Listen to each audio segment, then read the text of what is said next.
And well, that's already a lot. No, we cannot have more. It was already very rich. And then we will see if there are some final questions. But I would say, without further ado, I pass on to you, Emily. Did you want to show the video? No, because then it becomes a running gag. No, because it's not working as audio. Okay. Yeah. So is it ready? Does it work? You can press the button. Yeah. Wow. Okay. But can you do it? Yeah. Without. Okay. So hi, my name is Emily, and I'm a procurement officer working with Bettina in Copenhagen. And I would like to tell you something about dynamic, dynamic purchasing systems. So how many of you have heard about it before? Okay, a lot actually. Have you worked with it before also? Okay, great. So first, what is a DPS? And it's regulated in the Procurement Directive from 2014 in Article 34. So I won't go any more in depth with that, but just so you know. It's an electronic procurement method, and it's used for the supply of goods and services that are generally available on the market. So that could be furniture, canteens, or food, like we're doing. It's an open market solution, so the suppliers, they can join at any time the system. It will be more clear later. There's no limit on the number of suppliers. And it can be divided into categories, and the supplier can become a member of any of the categories it wants. The system has no maximum on validity period, so it can actually be valid for forever if you want to. It gives the suppliers the opportunity to submit a new offer. Every time we, as a contracting authority, we make an invitation to tender. The suppliers in the system, they're not obligated to bid on the tenders, and also there's no guarantee of business in the tender. And of course, the system is free for all suppliers. So here I wrote some advantages for SMEs. It has an easier selection stage, also because the supplier or the SME only has to enter the system once. So not every time the contracting authority makes a new tender, but only once. It's open to all suppliers, as I said before, and this makes it easier for new startups to enter the system, so they are not blocked out from the competition for a long period of time. And as I also said before, it has the possibility to submit it to a tender, but not the obligation to do so. And this gives the SMEs freedom to participate if they want to or if they can, but they don't have to. So I'm trying to simplify the system here. It's a two-step procedure, and the first one is setting up the system, and the other one is managing the system. And this is also where the SMEs only have to enter the system once here. So first up, setting up the system. The yellow one, I've tried to symbolize the system where the suppliers are in. So this is setting up the system, and this is where Bettina and we are right now with our dynamic purchasing system. So first you have to prepare the tender material.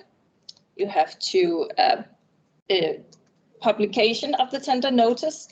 You have to wait 30 days. So the supplier, they have 30 days to send in their applications. You evaluate, notify, and then the accepted companies, they can enter the system. And all the companies that does not fulfill the criteria to enter the system, they can just reapply again when they fulfill the criteria. So here's the part where you manage the system, and the yellow part is the same as before.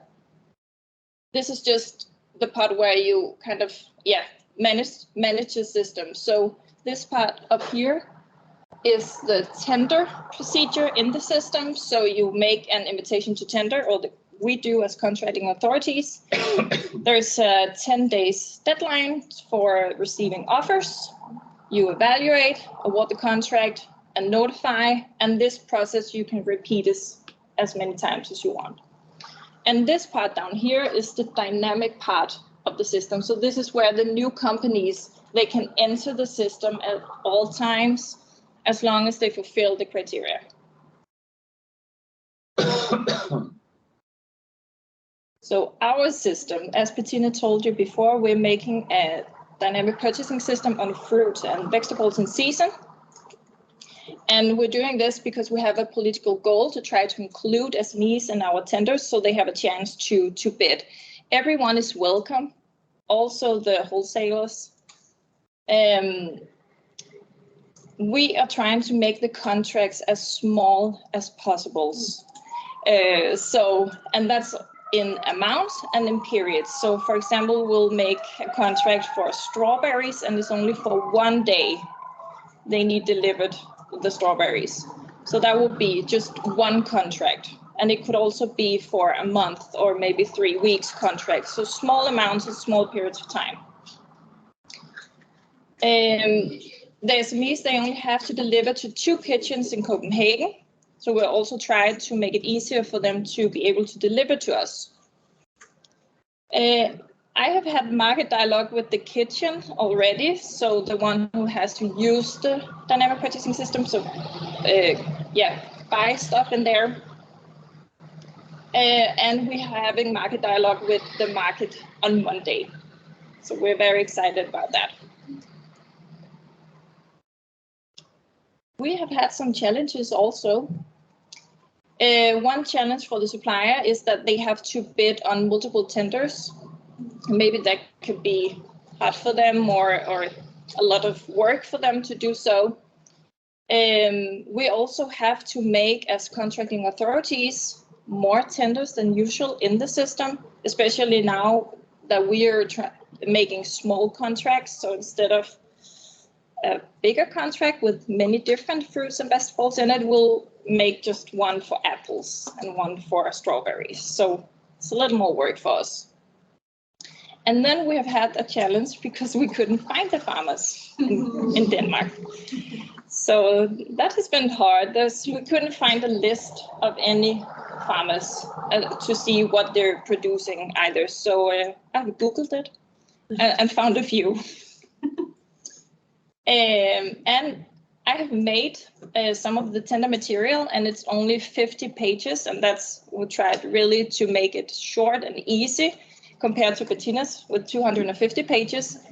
But even though it's only 50 pages and I only send out the specifications to the farmers that are coming to the dialogue next week, the requirements were still too high for them. So that's very interesting on Monday to see what can we do and can we do something so we can finish. But could you give a taste of what was too high or what was too challenging for the farmers, just to give an idea? Not yet, because on Monday I know. So it was a shame that we couldn't have the market dialogue before.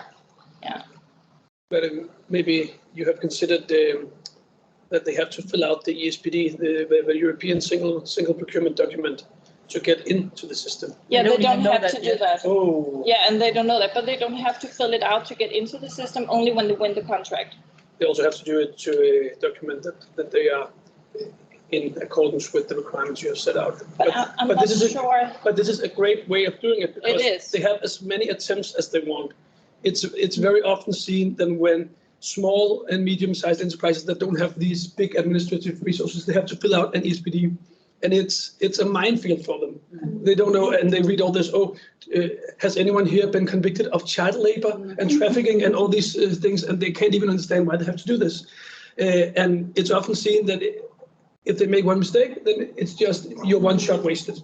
But here they can make as many attempts as they want, because if they fuck it up, to say it publicly, they can just go again. So this is a great way of having them trial and error their way through actually but it's really successfully completing this document. Yeah, and we also have Marcel that we're using for the system, and they will help them also with filling out all of this. Yeah. So I think actually that was it. Did you work when you work on summarizing your document? Did you work also on easing the understanding of the words of what you were writing? Because I don't think that having a dynamic purchase stuff would be understandable for farmers. Just say a basket of possible supplier. Try to ease our vocabulary to make it much more understandable for daily citizens. We have also, and I have also explained it when I called them and sent an email out trying to explain what it is. So so I really tried to make it easy. Yeah. Are there any more questions? So the supplier has to comply with the requirements just once. You said at the beginning to enter the system. Yeah. But then there are some sort of requirements that in order to be eligible along the time, over time, that has to be checked after, no? Like if you are complying with all your social security things. So is there any follow-up? How is the follow-up on this kind of requirements then? Yeah, we can, if we want, make them sign another ESPD document.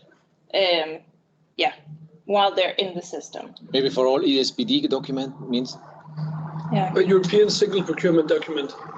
Okay. The EU, in all its infinite wisdom, thought that it would be a good idea to make one document that should apply in all member states. And at least in Denmark, it went from a pretty simple document that we used a declaration of honor where you just filled out the required information and your turnover and stuff like that, that everybody could understand and could sign. And when this ESPD document came, a lot of smaller and medium-sized enterprises had big difficulties in bidding for public contracts because it was much more complex than what they were used to. Did you have you thought about your awarding criteria for the tenders you're going to launch from this dynamic system?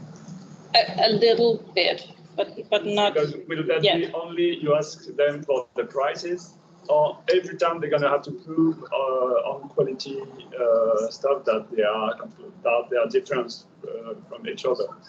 We're saying in the documents that the quality of the fruit and vegetables have to be a high quality, but hopefully we can do it, award the contract only on price, but I'm not sure if we can do that yet. I'm not that far in the process. Yeah, it has taken a long time. Please. Is there a system for food and system for furniture and system for, or is it all together? Ours is just for fruit and vegetables, but you can make systems for everything because you can divide the system into categories. And do you communicate already about what kind of tenders will be launched? Because I think the farmer that is specialized in strawberries, when he sees something that general, then he would be interested in signing in. But if he knows that there will be a tender specifically for strawberries, yeah, we will, and we can add more products also in there. But yeah, there will be a list of what we will expect to buy there for now, and it will change also. So I'm not sure I understood well. So I try to recap just to make sure I understood properly. So you have this online system, suppliers can enroll with any signing in the system. What do they need to sign in the system? They need to fulfill some criteria that we're making, and we haven't made them. Okay, that's the point. That's the point I was missing. But so will you have some kind of standard criteria for all? Usually it could be something economic that they have to eligibility. Yeah, something like that. But I think we'll try to make them less restrictive. Very low. Okay. So yeah, so as small as possible. Okay, you have some kind of low. Yeah, so eligibility everyone criteria can that enter the it's really system. open. They enter in the system. Yeah. Then you have a sort of a list of potential supplier for, or like bidders for your tenders. Then you come out with a tender. They just submit the bid, which is based only on price at that point. Yeah, maybe. Yeah, maybe it will be, but we're not sure yet. Okay. Yeah. And then after you award the tender, they provide you the documentation. Yeah. Is that how it works? Okay. Yeah. But doesn't that put you in a really risky position in the sense that you might award the tender 3 times because, you know, when they have to provide the information, the documentation, it's not valid. If you do that after, if you do the verification, sorry, I know this is the twisted Italian mind, but in this case, you know, it's like everybody would, in our case, everybody would have a go, and then that nobody checks, you know what I mean? When they want to enter the system. Interesting approach. When they bid, I think. It's realistic, though. It's like, I'm not saying something that isn't real. It's like, unless you ask for the papers. Yeah, that's why we'll ask for the documentation when they win the contract. Okay. What is it that you fear? I fear that they submit a bid. Even if they don't, you are award not it. compliant. Yeah, you award the tender, and then you find out after that the documentation that they provide is not suitable or fitting your request, and then you have to tender again. Oh, okay, but when we normally a normal procedure would be that we say you are about to win. Could you fulfill us with the documentation? Oh, okay, just before you assign the and then we sign the okay, contract. Yeah, So that makes would much be, more sense. yeah. Okay. Yeah. But we do not want to burden them with the documentation without them winning. Okay, yeah, that's clear. So that's a little.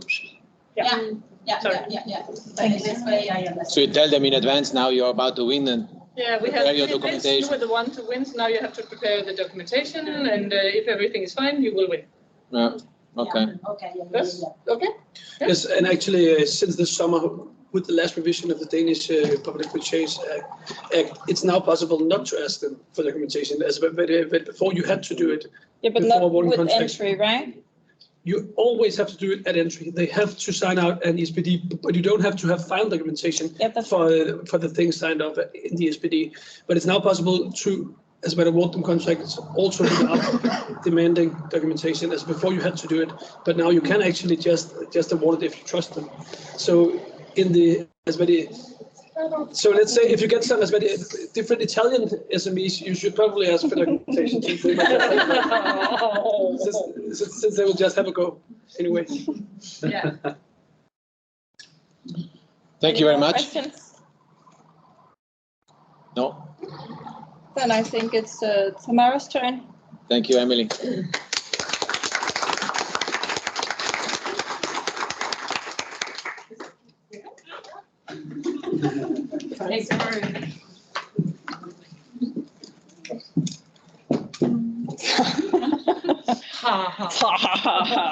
Okay, how does this work? Oh yeah, just like that. I will do something about the supply chain.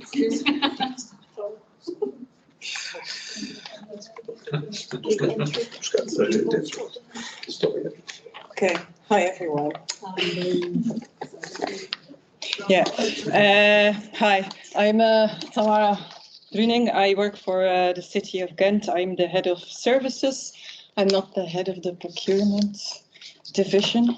My colleague would kill me if she would find out that I accidentally stole her title. And I'm responsible for the sustainable cleaning and catering for the city. By training, I'm a chef, I'm a social worker, and I am a government manager. And I do procurement together with Daisy, which is a real procurement officer, to be able to deliver my service. So that's my connection with procurement. And I keep myself busy with more the technical specifications and crazy ideas that Daisy then puts in a tender, makes it very legal, because I'm sometimes too pragmatic. If you would, let me do my thing, I would probably, sleep in court. Okay, so the case that we will try to explain you today is one thing we tried on the short supply chain, and we were already working on it because we have this environmental division who has even more crazy ideas than I am, because they want to save the world. And they challenge us every now and then we try to solve it, because we're part of facility management, and that is what facility management does. We're the little leprechauns that solve every problem in the world. So try to push the button. Yeah. Okay, so I won't tell you about the mission of the city. That's the thing we make every 6 years after election. We dump our mayor and our deputy mayor somewhere in a villa along the coast. We feed them a lot of fair trade chocolate and organic wine, and then they come up with strange missions that nobody understands. They drop it on our desk, and we try to translate it into strategies. So the food strategy is one of them. And we have 3 pillars here. Forget about the other 2. It's only about the short and sustainable supply chain I'm here to talk about. And one of the interesting things here is that there's a different interpretation of the short supply chain between our good friends and colleagues from the environmental division and procurement. We are not romantic. Absolutely not. We are the technical guys. So what's the... Yeah, we're not romantic. No, you're Italian. You're very romantic. Sorry, I'm a Belgian and from the Flemish side. Florence. Oh, I've been to Florence a couple of weeks ago. Lovely city, too many tourists. But anyway, so what the thing is, the romantic vision is that we want it close to home, and we want to know our farmer. Oh, he's such a lovely man, woman, or whatever in between that you want to be these days. We go like, no. We are really talking about a supply chain here. We are looking at how many middlemen are in the supply chain and what is their added value. If you do not have an added value, but you cost money, please leave the room. So that's the way how we look at it. That makes it a little easier to work with and a bit more legal to work with. But that's an important thing to point out. We have even more strategies. We also have a procurement strategy. So you see 7 pillars here, but again, it's about the short supply chain. So we focus here on economic growth with special attention for local economic growth, special attention for startups and innovative companies, and very important one, because one of the things that we do is connect the short supply chain to fairly traded, because that is one of the interesting things to think about. We want the farmers or SMEs to have a fair pay, so they can foresee themselves to live comfortably today, tomorrow, and the day after tomorrow. And so we say like, yeah, but we can apply that to the short supply chain also, because it's not only the farmers in the south that we abuse to get our coffee and chocolate. It's our farmers here also that we are sometimes just kind of blind to. We give them a lot of subsidies, kind of to keep them alive, otherwise we don't have any food anymore. So that's kind of the connection that we made. So if you look at tenders that we write on food, you will always find these 2 together, the fairly traded goods and the short supply chain, south and north of the world. keep it simple. Right, yeah, the other ones, you can memorize them. You'll get an exam tomorrow. So, strategy, very nice, good theories, but we have to translate them into procurement. That's not always easy to do, you know. So there are different things that we look at on how we are going to translate it. This is a difficult one.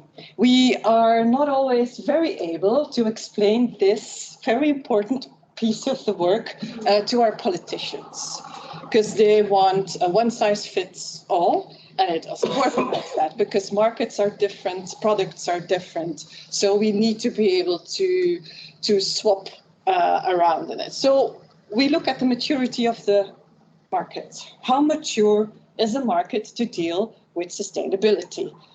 Not every market is very mature. How many suppliers, producers are available on the market? Because you can find a brilliant product, but if you only have one supplier, you know, in the procurement world, we get nervous on things like that, because we cannot have the competition then, and we don't like that. What are the needs of the customer?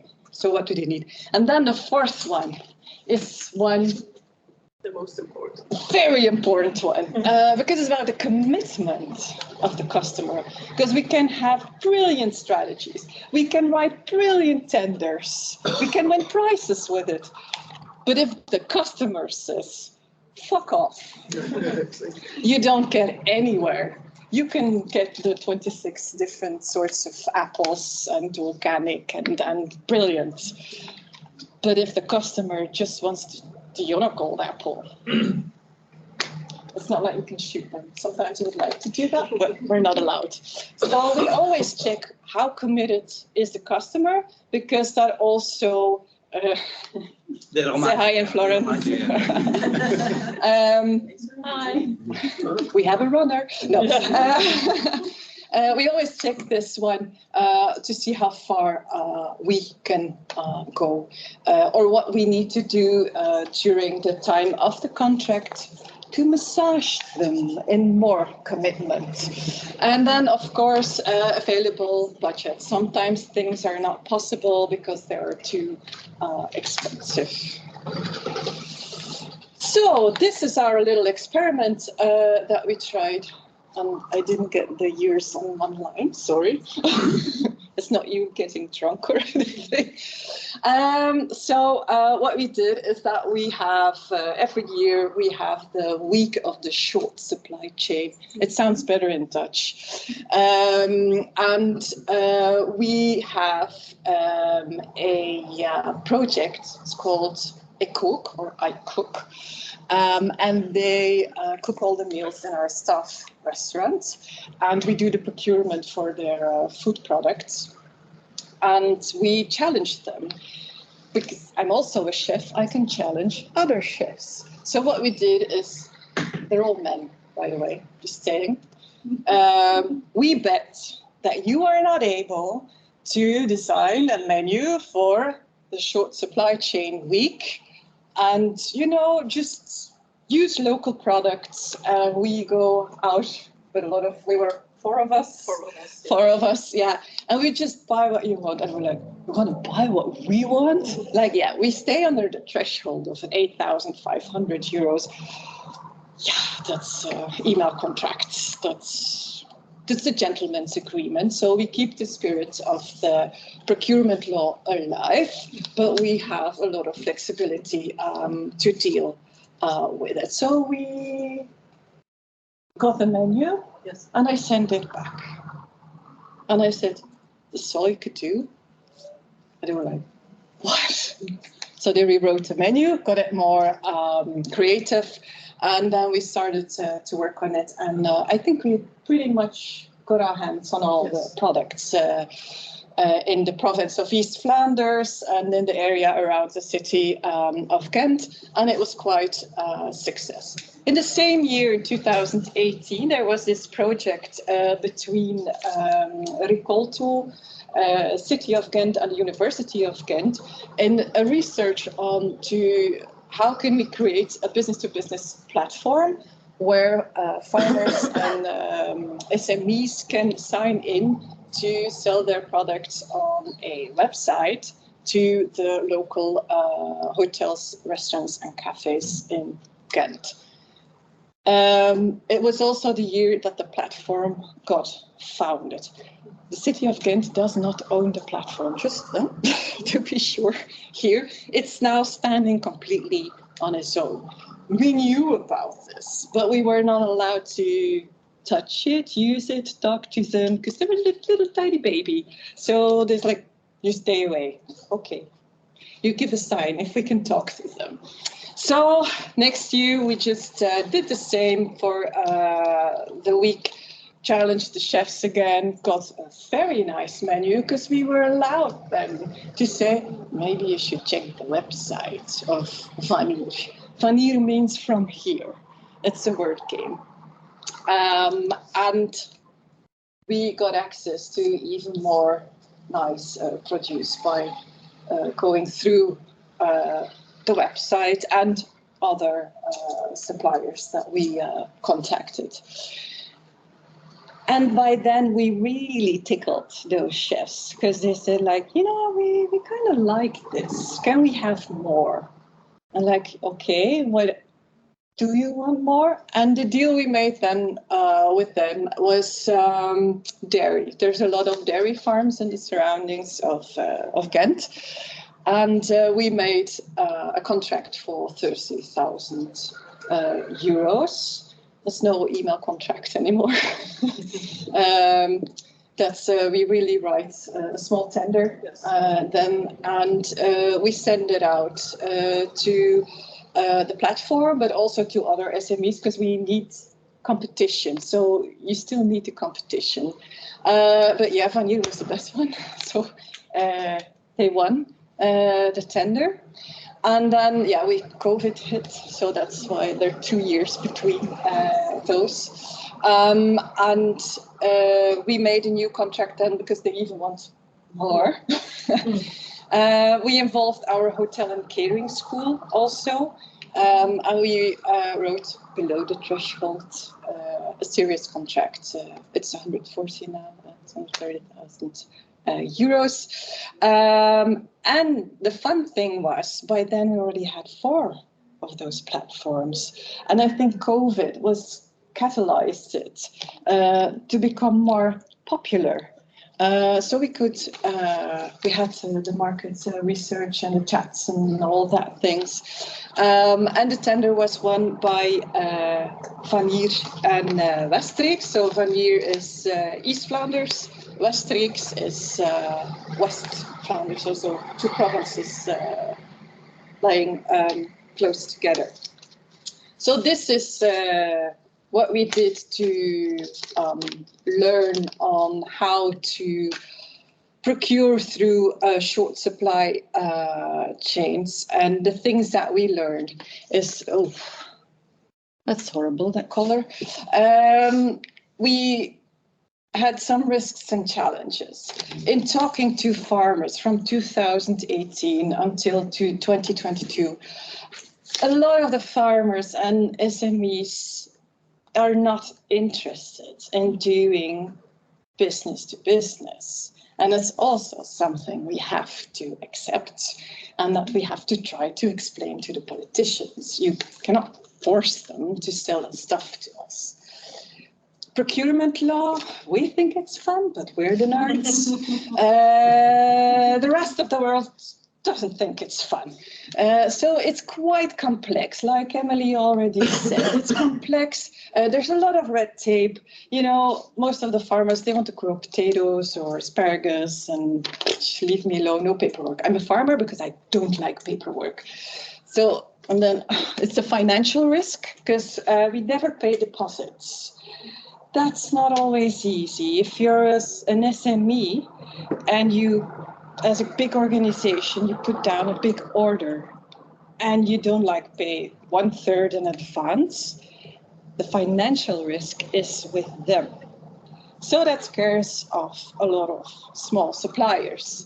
And the payment term is an average is 30 days, we're good payers. Once we're rolling, you always get your money. Well, in Belgium anyway, you always get your money, so that's not the thing. But getting started, 30 days, that's a long time. Most of the times, if we do, yeah, but I think 30 to 60 days. Yeah, but most of the times they try to make the 30 days. If we deal directly with small suppliers, we call the financial department and ask them to pay within 14 days. So to do not steal too many nights of sleep of the small suppliers. Logistic issues, that's a thing that I hear in many countries. The last mile logistic is very complicated, especially in cities where they have a circulation plan and low emission zones. And, you know, again, a farmer wants to farm. They don't want to think about their emission coming out of their car. It's expensive because it's a lot of driving around, a lot of stops they have to do. It's also very complex, and it's complex to make it efficient, to combine stuff you have to deliver. So it scares off even the big ones. We really have an issue with that. Size and volume. We're a big city and they're small suppliers, so it's a bit threatening. We don't ask for 2 kilos of carrots. It's most of the time a couple of 100 kilos, so they can not always deliver what we ask. And we will never, ever make a contract per small supplier, because that is way too much work and there's not enough human power within the procurement division to be able to deal with it. Then the lack of experience on our side. We tried talking to farmers. That was interesting. We were staring at each other like, what kind of alien are you? You're speaking Dutch, but I have no clue what you're telling me. And that was from both sides. We have no clue on how that works, like planting things in the ground and then food stuff comes out of it. And harvest, what do you mean you cannot harvest now? And no, the weather is changing. I have to wait a week, yeah, but I need it now. It's, yeah, very difficult. And they don't understand our love for paperwork and so on, and all the difficult words we use. And digitalization is also a very big issue. It costs money. Now we had a really fun thing going on, the electronic payment. Yes, yeah, it's coming up. And Ghent has this strange thing. We always want to be the best student in class. So it's normally, we have to be ready by September. Yeah, but we introduce it in May. Yeah. No, let's do it in May. And do it now. Like, That's a disaster. Yeah, it's so for small suppliers, this is a disaster. It's making things more complicated. Like, yeah, and it's hard to explain that. You have to stop sending an email to get the payment because we won't pay it anymore. Yeah. We have suppliers that say like, thank you for the fish, I'm leaving. And they don't want to deliver anymore. So, but we also have good news. Why is this business-to-business platform then so interesting in tackling the risks and the challenges of the short supply chain? Is that they can sell through the business-to-business platform. They do not have to deal directly with the administration, which is a good thing for them. It's a website. They put their products on there. The chefs can go see the pictures on what they want, what kind of farm it is, and what kind of volumes they sell, whatever they sell. So it's really very usable. It's the platform that writes, fills in the tender for them. It's based on member input. this is important. They do the paperwork, not the farmers. They also deal with the finance and the logistic, which is quite nice for us and for the farmer. We still pay the 30 days. That doesn't change. They know the money is coming. So that's the thing that they then have to get over. And because that was mentioned earlier about scaling up. We do not want to scale up the farmers, but we do need volume.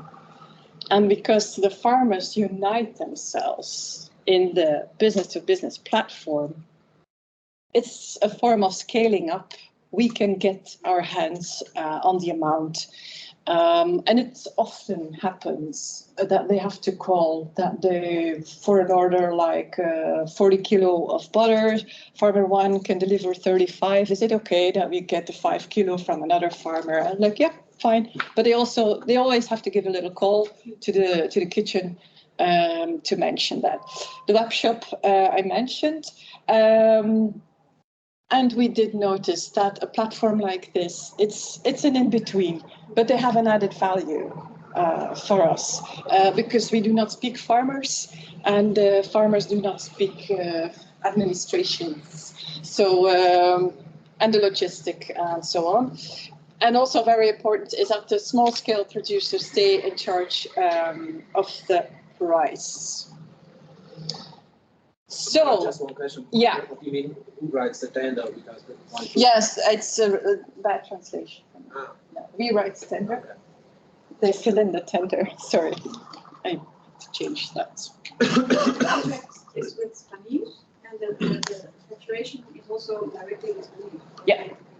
No, it goes through all goes through Spanish. They are really the in between. That does the translation, does the financial stuff, the logistics. But they give us a guarantee that they give a fair price to the farmer. Yeah. So we ask the price that they give to the farmer and the price that they charge us, and that has to stay the same. That's combination has to stay the same during the contract, so that the farmer has his price. Yeah. His fair price. Yeah. Who owns the platforms and how much does it cost you? Or well, you or the producer for the platform? The producer. No, we did not produce the platform. We were a member of the research to develop the platform. But once it was ready, we stepped out of it. So Vanir owns Vanir. They own it themselves. We have, which is like a lot of governments do that. They finance research or the startup, and then they back off. So now it's private, and how do they make money then? Yeah. Well, so you have the prices that are asked by the farmer, and they add a little bit a percentage. Yeah, and with that percentage, they finance the platform. Yeah, so I think they have a half-time. Yes.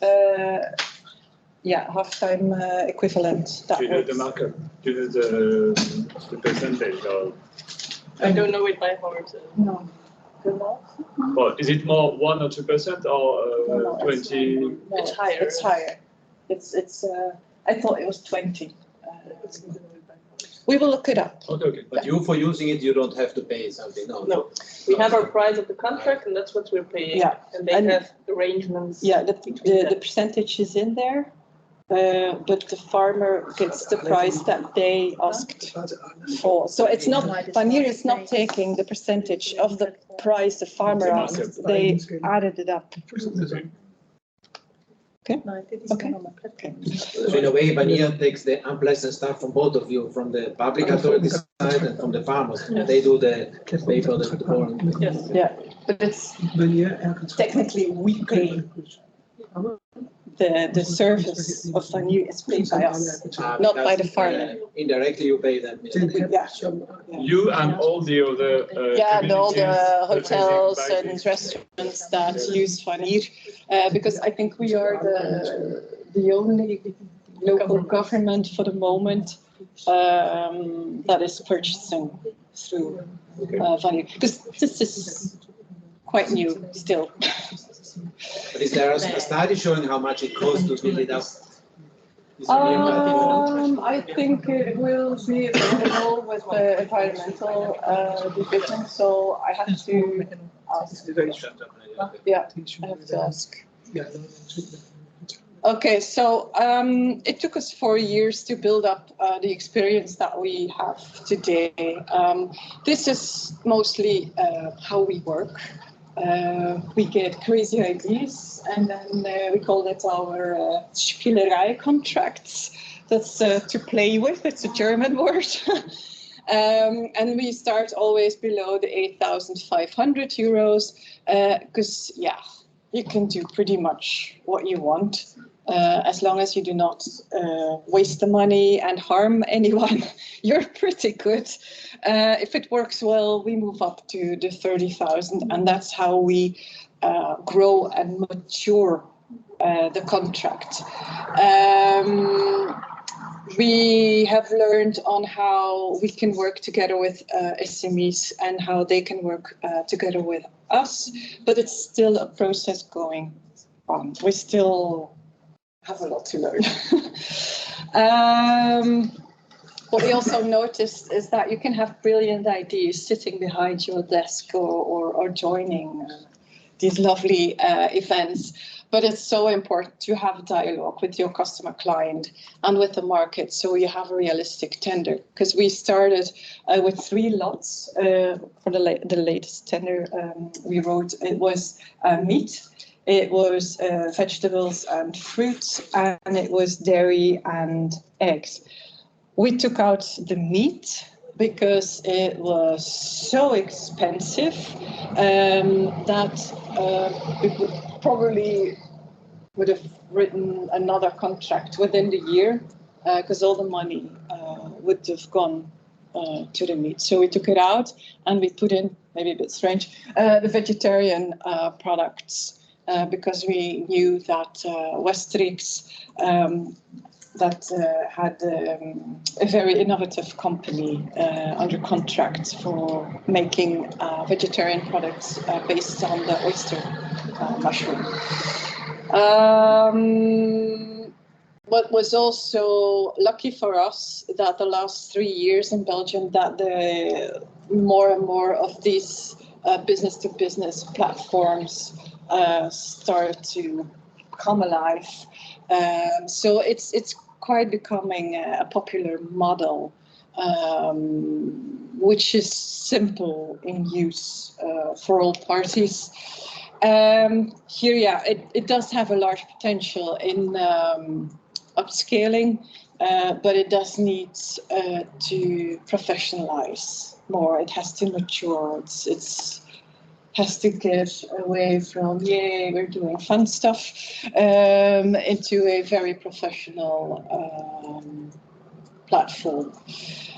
Also important, the producers stay in charge of the price, but also what's on offer. If there's one of the filling machines break down for a certain yogurt amount thing, they can say that the 250-gram pots are not available now. You can only get the 500-gram pots, and that's their choice. The chefs are very happy because they get access to a high-quality produce. One thing that I have to add here, because we do talk to them, it takes a lot of effort from the chefs to stay in contact with the platform, because every now and then things go wrong. Like the asparagus season is starting up slowly.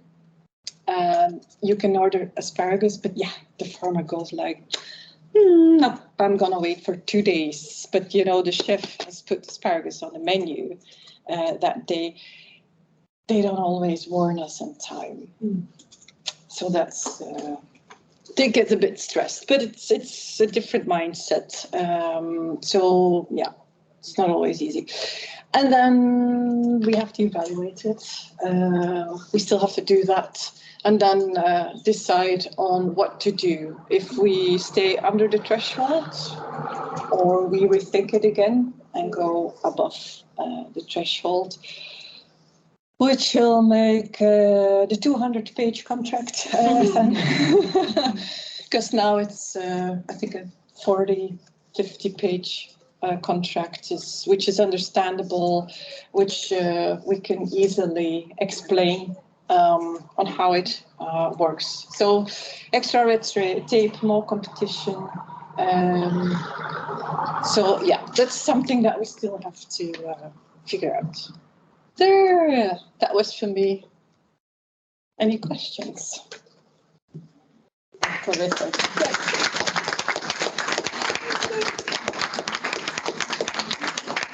Okay.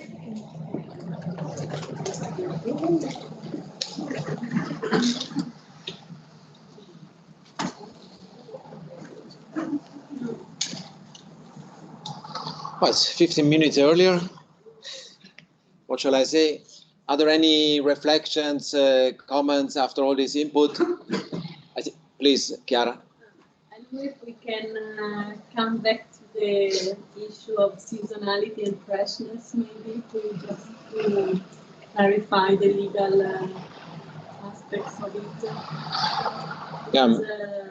For example, you, Bettina, you do in Copenhagen, the definition of seasonality is no matter where it comes from, if it's seasonal from in the place where it comes wherever from. it's grown, Yeah. or produced. Yeah. But then this is perfectly fine, but how can you have the knowledge of what is in season in a place that is very far from you? How can you verify still? So your seasonality is universal, first of all, global. Yeah, but if actually it's a fun, for me, it took some time to be clear about this, because first of all, we have seasonality in our traditional eating habits. We eat differently than, for example, the French fries here in Belgium.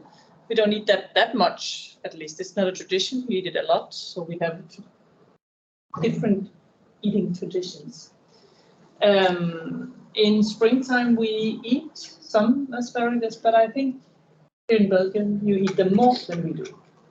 You have a longer period of asparagus than we do, and very, very short. So when I ask for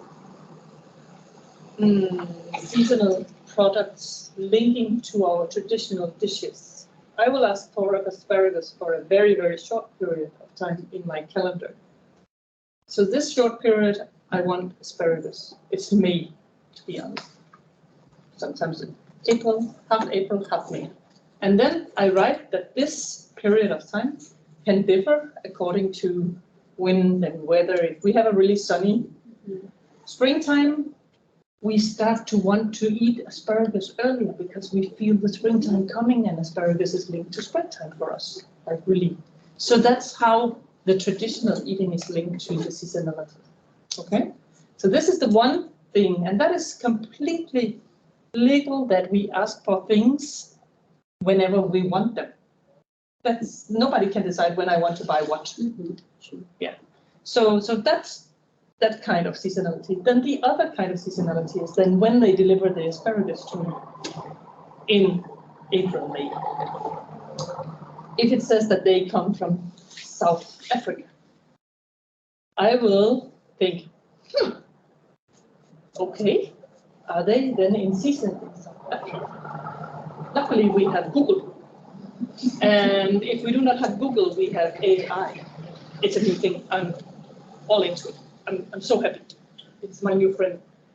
We can figure out, or if we cannot, I would ask my supplier, saying, I'm puzzled. I would have thought my asparagus would come from maybe somewhere in Northern Europe, or at least Europe, because I would think this is where they are in season now. Puzzles me that they come from South Africa. can you document for me that they will be harvested in season in South Africa right now? And then they would have to give me the documentation. That's why my contracts are 250 pages long. If I do this or not, that's another question, because I'm just a human. And sometimes I'm not, luckily not alone, but we are not like 50 people doing this. But if I time and time again see this happening, I will question and I will be following it, because they know I want it. We actually honestly have not experienced it as a problem. They do, because why should they pay for asparagus flown from South Africa to Denmark to deliver it in April, May for me when it's grown right outside next door? They will harvest them, bring them to the warehouse and bring them to us, because they also want happy customers, and happy customers will be more happy if it's fresh food, and that it's newly harvested, so the quality is still high. That is how they get the satisfied customers. And they face the customers every day, so they also want to keep my kids in stuff.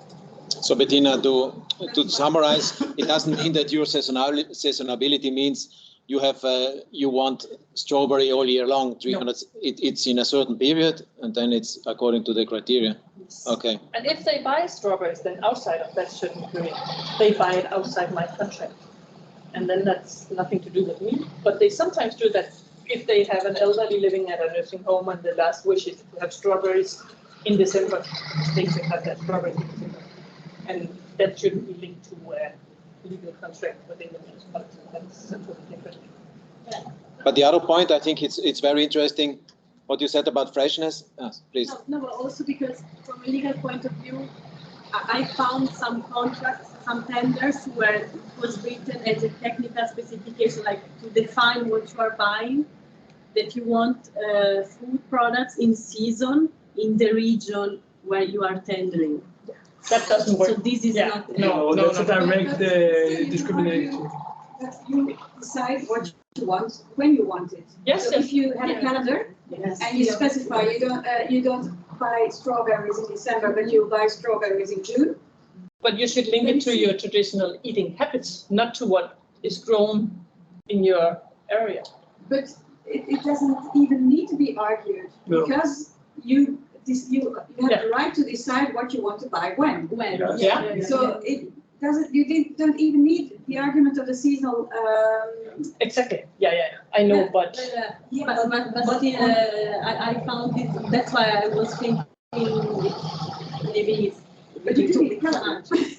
Yes. But I think it's also a question if you're in a country where it's just rich in food production, or up there in the north where it's quite limited. It's also an impact. I remember when I talked to Sardinia about seasonality universal. For her it was something unimaginable. Why to say universal? She said, no, seasonal. We have all the products. Why would we open that universal? You see, it's like depends also. Please. And you have to link it. Well, you can link it with the pedagogical issue of having pupils eating what's seasonal on the place where they're living. Yeah, good point. Yeah, and I think that freshly and also seasonality must be linked one to another. So it's very important why I should eat seasonal if it's not fresh. Because in our country, let's say that for us, seasonal means that we are used to eat in autumn, let's say, apple, like pears, like stuff that we are growing. This is a seasonality for us. This is a normal way to do it. And it's fresh means that you have you actually grow the fruit and you collect them and you have it in like one week or something. Mm-hmm. So, but you do realize that apples and pears are harvested in a certain period. Yes. But you'll still have them. There is still in stock in January. So I think yes, but difficult discussion. But the idea is to eat actually when they are growing. But if you only eat it then the farmers will be very angry. I think it's a difficult thing. Yeah, but I wanted also to ask because I mean it's also mindful of time. You mentioned freshness. I wonder also from a legal perspective or from a practical experience how you deal with. I know, for instance, Schweders, I use it a lot. And Rome used it is a guarantee of freshness. In order to have local food products, they would say typically there is ask for a guarantee of freshness, saying that, for instance, between the time the bread is baked and consumed, there should be, for instance, 6 hours, or between the time a product is being prepared and eaten, or the food. How do you see this freshness criteria, this guarantee of freshness, as a way to have, let's say, regional food? I think it's a very difficult issue and has a lot of problems in it, because sometimes people get creative and they say, it needs to be harvested at max 24 hours before delivery, but you can't verify. Even if the supplier has the intention to do it, what are the implications for a farmer? So you're asking it will be delivered at 5 o'clock in the morning, and then when does the farmer has to harvest? So some products are only harvested certain periods in the year, like potatoes, like apples and pears. So the intention is good, but no, but it's not just from the tree.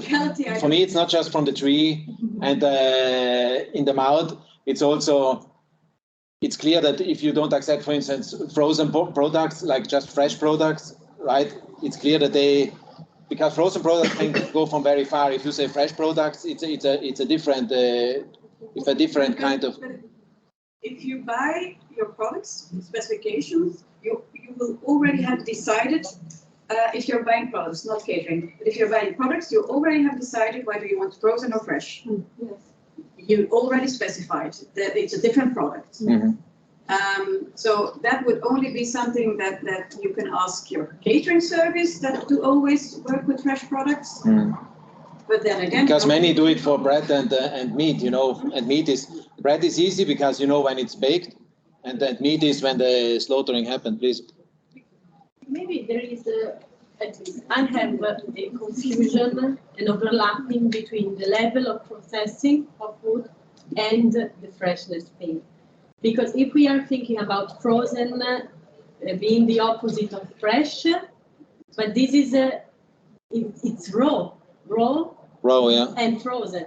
So the level of processing, we can ask for it for sure. Like they are buying raw products because they want to cook from scratch, and so they buy this. It's not frozen. But then the freshness in terms of the maintenance of the nutritional characteristics and value is something that we cannot verify on the first see. So that's why I'm saying legally, I think it's very, questionable to ask for freshness in the sense of the nutritional quality, to justify the freshness in terms of higher nutritional quality, because we cannot measure, verify it. But for me, bread and meat, it makes maybe sense, but fruits, because also frozen, it doesn't mean for the nutritional value that it's worse. No, it's spinach or like this if it's frozen. If you freeze them immediately, they will keep the nutritional value. Yes. So. Any? Yes. Establish the definition of freshness to this treasury, just as treasury to buy to our farmers, local farmers, just that, because we receive all Tuesdays our orders. Demands. The demands are always in the same day. So our farmers, fruits, biologic vegetables, biologic fruits, bread, meat is always put in our kitchens fresh, because they collect it and then they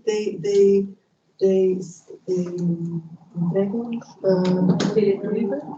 Yes, they deliver us. But the designation of freshness is just a strategy to control the CCP because if you don't have this criteria, you can buy local. Just so this explanation. Yes.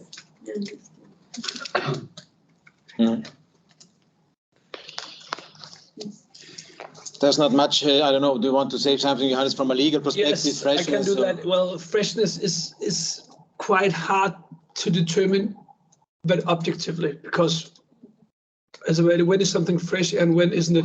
As Chiara said, if you freeze, let's say haricot veg, green beans, when they've just been harvested, they keep their value better than if you keep them cooled for say 3 weeks and then deliver it. So it would actually be a fresher product to get them frozen than to get them raw. So I think freshness is a hard criteria to objectively justify. It's obvious that there are some positive aspects of freshness. Obviously, as a vet, who wants non-fresh food? Nobody does that. But it's very hard to quantify when something is fresh and to carry the burden of proof that you can actually ascertain these qualities from this food. It's hard to work with. I think the seasonal demand is easier to quantify. It's easier to justify that you have a scope of seasonality and that there are positive aspects of only eating foods that are seasonal. And it's also easier to document that this food is actually in season at the time of buying it. But freshness is a very subjective. We have the freshness, and we measure the freshness with the punctuation between the distance in minutes to the local of our farmers to our kitchen, our suppliers to our kitchen, and then we establish the point to make the difference between the local producers. But let's say a local farmer has harvested something 4 months ago and just left it on cool. Yes. Imagine we have 20 points. For the distance of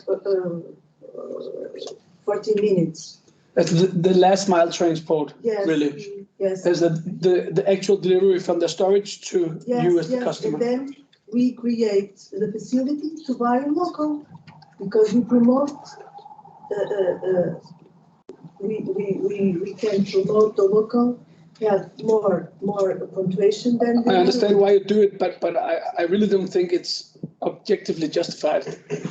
I really can't see the objective. Yes, we can buy local in detriment of another ones. It's, if I can buy in Lisbon, the farmer or supplier have. Imagine 60 minutes during the distribution. And if I buy in local, I just need 10 minutes. Yes, but I really can't see that you can document that the freshness is somehow reduced by transport time. It doesn't really strike a chord with me. Okay, but it as from nutrition aspect. From a nutrition aspect, yes. I think that we can prove, and it's not me because I'm the lawyer, so I cannot prove, but that the nutritional value of the product will be less as soon as it's picked, then it will lower. But that's between the harvest. Yes, harvest and consumption. But what I mean is, but it is the period of transportation. So you can but fly the period in of transportation is such a small part of it. I know. Say that you harvest something and leave it in storage for 2 months. Yeah. Then it doesn't matter if you transport it 1 hour or 10 minutes. True. It should be from when it's picked until it's eaten. Yes. And that makes sense, I think. In order to value freshness, we have to know the exact moment of the harvesting and be able to verify. It's not just for me the freshness of the fruits and vegetables, it's also bread or meat. That's what they usually use with the guarantee of freshness. But there is a question, sorry, there's also a question online. There is a question. And that's the last one. Maybe you can unmute and speak. Please. It's Now it's unmuted. Please, the floor is yours. No. Maybe they should unmute themselves. Yeah, here it's Mark Steen. Mark Steen. Yes, I know him from UK. Mark, please. Oh, hello. Right, Hello. just can you hear me? Yes. Just a quick question about the city of Ghent. How many for the school food and the food for children in nurseries and for elderly people? How many kitchens do you have altogether cooking this food? And are these kitchens all within the city of Ghent, or are some located outside the city? I'm moving towards the mic, Mark. We don't cook ourselves anymore, so we buy in the meals, but they are cooked in Ghent by our catering company, and it's a cook and chill system. Does that answer your question? Yeah, that answers my question. Thank you. Okay. Thank you.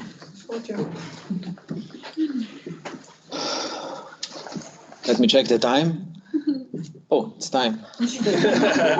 No, it was 2 days. I hope you heard a lot of new things, a lot of inspiration for your work, for your important work. I mean, you're doing it. I think that summarizes it. I was also very happy, Johannes, that you could make it. Yes. I think it was very important.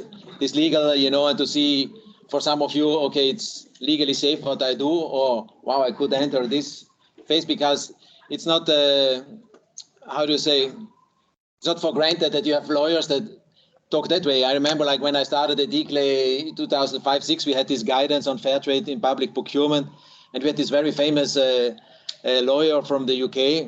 I don't say now his name, but he then said all the time, when you do like this, it's a small risk. When you do like this, it's a big risk.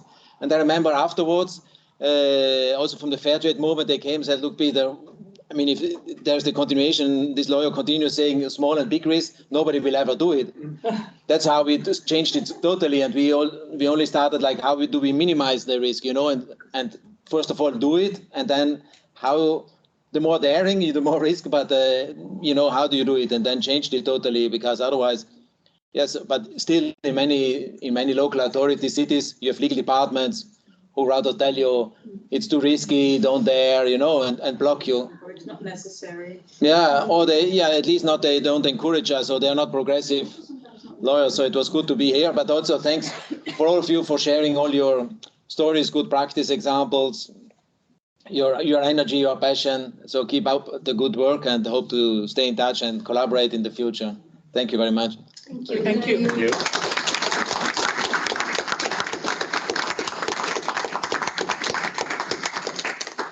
And thank you also for the ones following us online. I hope you enjoyed it as well as us. We did. Yeah, All the best. There was at least 3 people. Yeah. Okay, cheers. Thanks. Bye-bye. Bye.